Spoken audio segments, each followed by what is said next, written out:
I'm Jeremy McLaren. Welcome to 1111 Overland.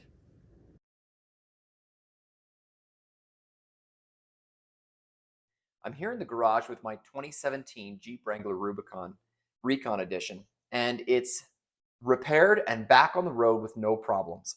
I wanted to share with you what we did to get it repaired and how great it turned out.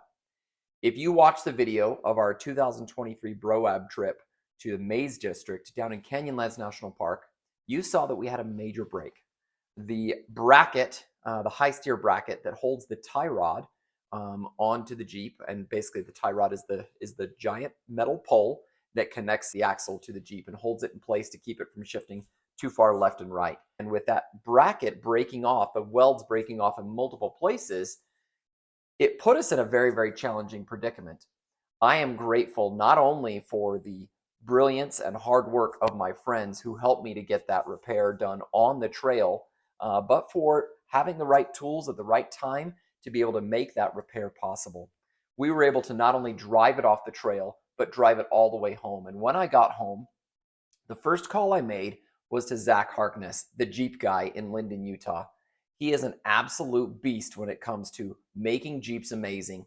And he recommended an Artec bracket that he would weld on for me. This is so much stronger than what I had before, and I'm very, very happy with the overall look and with how strong it is. I've already taken it out off-roading a couple times since then to test it out up in the mountains. Nothing hard and crazy, but it performed beautifully. So special thanks to Zach for helping get that put together the right way. And a very, very special thanks to Andrew, Chris, and John, who helped me not only get it fixed on the trail, but helped get me home. If you've got any questions about the repair or the brake or what to do or what kind of tools to use in a situation like that, put them in the comments below and we'll do our best to help you. Thanks again for watching. My name is Jeremy, and this is at 1111 Overland.